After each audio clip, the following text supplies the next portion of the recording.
We are gathered here today to bid farewell to a dear friend. A protector of homes, a guardian of wealth, a shield from our enemies.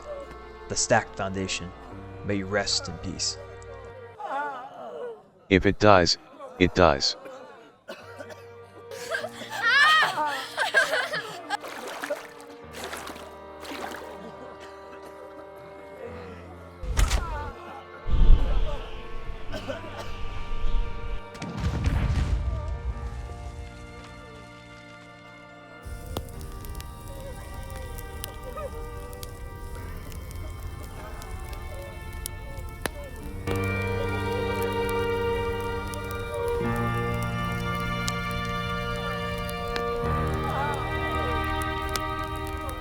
Depending on your viewpoint, either a terrible or a great thing happened. Funcom changed the ways fence foundations can be placed, which sent fence foundation stacking to the grave.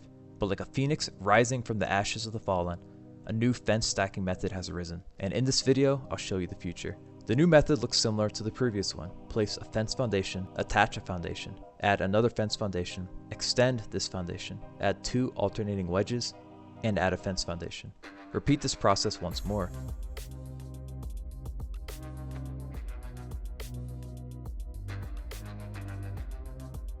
At this point, extend both fence foundations. This is the new fence stacking method. Perform these steps as desired.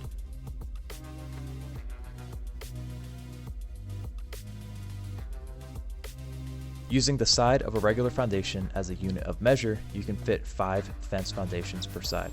Now, I'll show you some ways to use the stacking method. You can add more fences to make walls. The stack of 8 walls will take 72 bombs.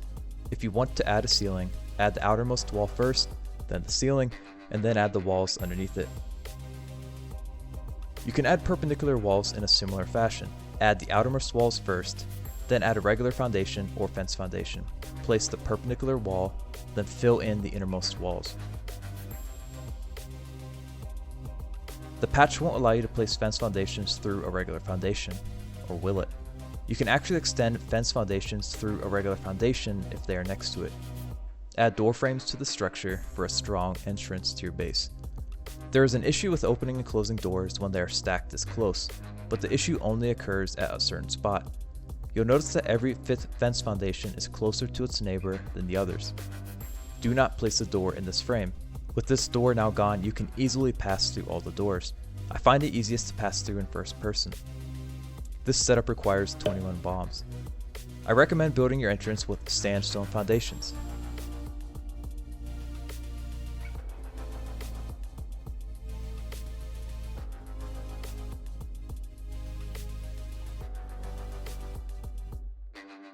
This will make it easier for you to walk through it. It will also make it more difficult for a raider. Their bombs will destroy the sandstone, making them place the next bombs on the ground, further away from your doors. But there is a catch to the strategy. This entire strategy depends on the fact that you can't place bombs on top of fence foundations. As we saw in video 7, if that foundation is ground level, then you can actually place bombs on it. So we need to make sure the fence foundations are at least 2 foundations high. We will use the method discussed in base build video 1. Stack the foundations, and then add the fence foundations underneath it.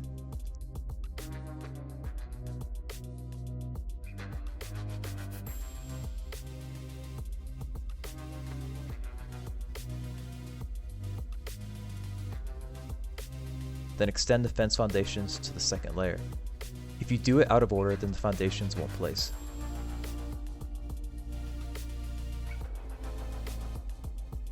After I blow up the foundations, I can't place bombs in the empty door frame.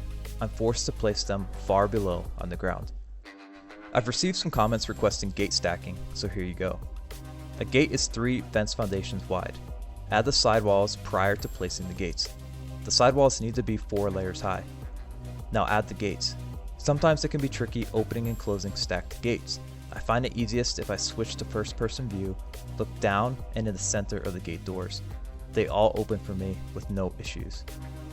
This patch brings some changes that will alter the way we play, but like true exiles, we will always find a new way to survive.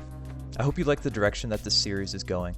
I've got many more topics planned, and let me know if you have any constructive feedback. As always, thanks for watching, and until next time, Peace.